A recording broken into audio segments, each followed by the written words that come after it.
नमस्कार, आप देख रहे हैं ऑनलाइन न्यूज वाला। मैं हूं आपके साथ दीपक गुप्ता। जानकारी दे दे, राजस्थान की सत्ता में सचिन पायलट के एक दिन के अनशन ने जयपुर से लेकर दिल्ली की सियासत को हिलाकर रख दिया है। हर किसी को सोचने पर मजबूर कर दिया कि आखिर सचिन पायलट अपनी ही पार्टी के नेताओं के खिलाफ मोर्चा क्यों खोल रहे हैं। माना वसुंधरा राजे पर निशाना साधना चाहते थे तो बाकी नेताओं को भी साथ ले लेते। सचिन पायलट के इस अनशन में उनकी पार्टी के साथ उनके जो गुट के ही विधायक थे वो भी नजर नहीं आए, उनके जो समर्थक विधायक थे, क्योंकि सचिन पायलट ने उनको इनकार कर दिया था। और दूसरी तरफ सचिन पायलट पर यह आरोप लग रहा था कि अगर इन्होंने ये अनशन किया तो ये पार्टी विरोधी गतिविधि बताया जाएगा। तो सचिन पायलट ने इसका सीधा सीधा एक बहुत सरल उपाय निकाला कि उन्होंने जो बड़े बड़े होर्डिंग बनवाए थे उसमें महात्मा गांधी की तस्वीर और अनशन लिखा हुआ था और यहाँ पर वसुंधरा राजे सरकार के भ्रष्टाचार के खिलाफ अनशन करेंगे, ये सारी बातें लिखी हुई थी। कांग्रेस का कहीं चुनाव चिन्ह नहीं था, कांग्रेस पार्टी का जिक्र नहीं था, कांग्रेस जिंदाबाद के नारे नहीं थे, बस नारे थे सचिन पायलट तुम आगे बढ़ो, हम तुम्हारे साथ हैं,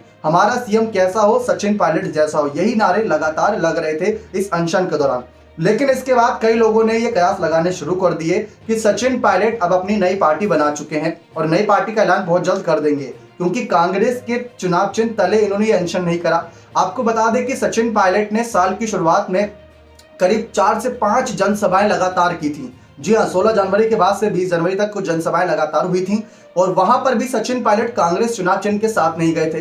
कांग्रेस के नेता ने गोविंद सिंह डोटासरा ने साफ कहा था कि अगर सचिन पायलट ये रैलियां कर रहे हैं और इससे फायदा अगर कांग्रेस पार्टी को है तो करने दीजिए, क्या बुराई है। और इसी तरीके से यहां पर भी ये बात लागू होती है कि अगर इस अनशन पर बैठने से बीजेपी के मंत्रियों को घेरा जाएगा विधानसभा चुनाव से पहले तो करने दीजिए, क्या बुराई है। लेकिन इस बार सुखजिंदर सिंह रंधावा जो कि राजस्थान के प्रभारी हैं, अध्यक्ष हैं कांग्रेस के, उन पर बहुत यहाँ पर प्रभारी हैं, माफ कीजिएगा, जिस तरीके से उन पर बहुत कुछ निर्भर कर रहा है कि कैसे वो ये सारी स्थिति को संभालें।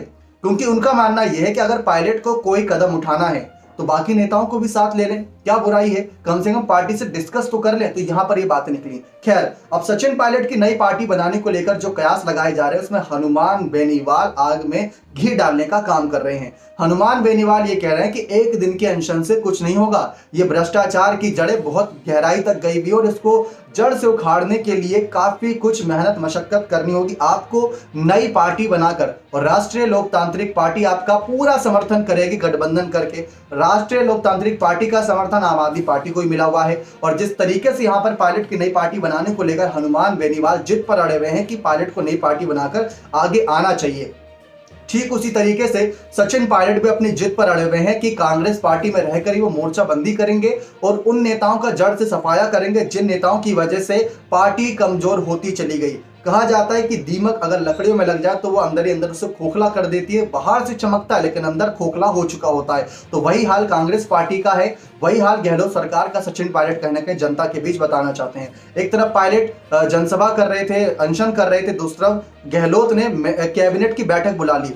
अब आप देखिए कि कितने चालाक है गहलोत, क्योंकि वो जानते हैं कि अगर विधायकों का संख्या बल उनके पास रहेगा तो पायलट तो क्या, राहुल गांधी, सोनिया गांधी भी शायद उनका कुछ ना कर पाए। इससे पहले हमने देखा भी है, कई एग्जाम्पल आपको देते हैं कि 2020 के वक्त, 2018 के वक्त और 2022 के वक्त, तीनों ही मामलों में सचिन पायलट के पास विधायकों का संख्या बल कम था और इसी वजह से सचिन पायलट को मुख्यमंत्री नहीं बनाया गया। तो इस तरीके से लगातार सवालात थे, इस तरीके से लगातार माहौल बदला। लेकिन जिस तरीके से यहाँ पर पायलट के इस अनशन को लेकर लगातार चर्चाएं हो रही हैं, वहां पर कयास लगाए जा रहे हैं कि सचिन पायलट के इस अनशन के बाद पायलट का अगला कदम क्या रहेगा, क्योंकि ये तो एक ही दिन का अनशन था, इससे क्या फायदा हुआ, क्या नुकसान हुआ, ये तो आने वाला वक्त बताएगा। इससे पहले सचिन पायलट ने पेपर लीक का मामला हो, कहीं ना कहीं वीरांगना के मामले को लेकर यहाँ पर तमाम मुद्दे उठाए थे जनता के बीच। तो पायलट जनता के बीच के मुद्दे को जनता के बीच ही रख रहे हैं ताकि जनता उनकी मदद करते हुए इस बार सीएम पद तक लेकर जाए, क्योंकि विधायकों के भरोसे बहुत बैठ लिया। आप खुद सोचिए कि जो जनता ये सोचकर वोट डालती है कि हम अगर वोट दे रहे हैं कांग्रेस को तो सचिन पायलट सीएम बनेंगे।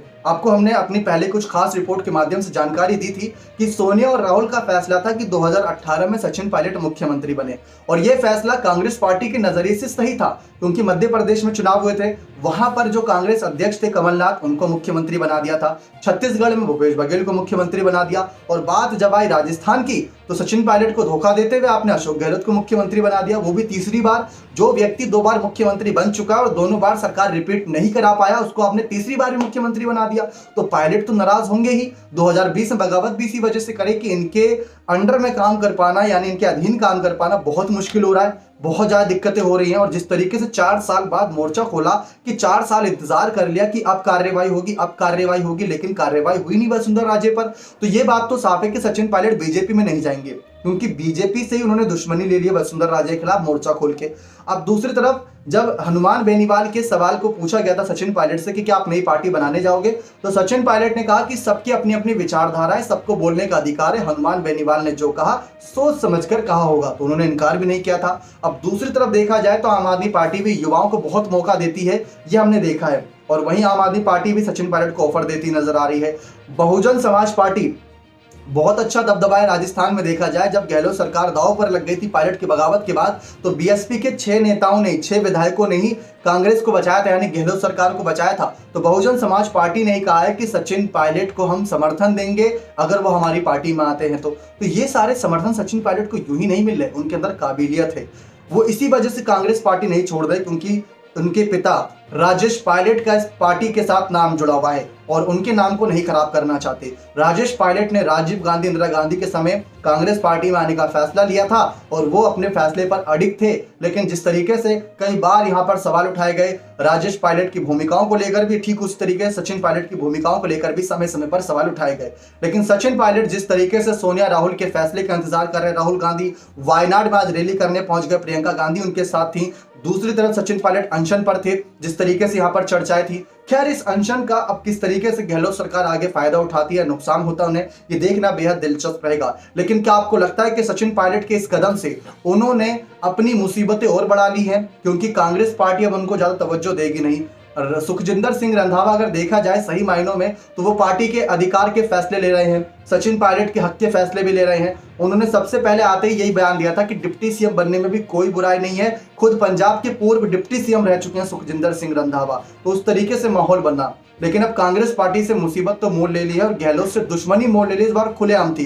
ट्विटर पर पूरे दिन ट्रेंड हुआ सचिन पायलट, और सचिन पायलट ने जिस तरीके से अनशन किया, पार्टी विरोधी गतिविधियों से बताया गया, लेकिन बड़े से बड़े आला कमान का कोई इस पर यहाँ पर कहीं ना कहीं संकेत नहीं मिला। जयराम रमेश के बयान का इंतजार है, लेकिन साफ है कि सचिन पायलट को अब नई पार्टी बनाकर आगे बढ़ जाना चाहिए, क्योंकि संजय सिंह ने एक बार एक बयान दिया था कि कब तक आप अपमान का घूंट पियोगे, कभी तो यहाँ पर आपको अपने हक की लड़ाई लड़नी होगी। तो आगे बढ़िए, फैसला लीजिए। हो सकता है कि आप अपने पिता का मान सम्मान बढ़ाना चाहते हो, तो वो भी सिर्फ जनता की सेवा करना चाहते थे। जरूरी तो नहीं है कि कांग्रेस पार्टी के ही चुनाव चिन्ह के तले जनता की सेवा करना चाहते थे। अगर जनता की सेवा करनी है तो आप किसी भी पार्टी के चुनाव चिन्ह के सहारे या निर्दलीय चुनाव लड़कर कर सकते हैं। तो वहां पर आपके पास एक अपॉर्चुनिटी है जो आपका इंतजार कर रही है। देखते हैं इस मामले पर सचिन पायलट का अगला कदम क्या रहने वाला है। बने रहें चैनल के साथ ऐसी और तमाम जानकारियों के लिए। और इस मामले पर यानी सचिन पायलट के मामले पर आप अपनी राय कमेंट सेक्शन में रखिए कि सचिन पायलट को क्या नई पार्टी बना लेनी चाहिए, या सचिन पायलट को कांग्रेस पार्टी में इन सब चीजों के बावजूद भी रहकर इंतजार करना चाहिए कि उन्हें सीएम बनाया जाएगा। क्योंकि जो व्यक्ति डिप्टी सीएम रह चुका, जो व्यक्ति कांग्रेस अध्यक्ष रह चुका, जो व्यक्ति बड़े से बड़े मंत्री पद पर रह चुका, सांसद बन चुका 26 साल की उम्र में, वो व्यक्ति ज्यादा उम्मीद करेगा, कम की उम्मीद तो करेगा नहीं। बहुत बहुत धन्यवाद।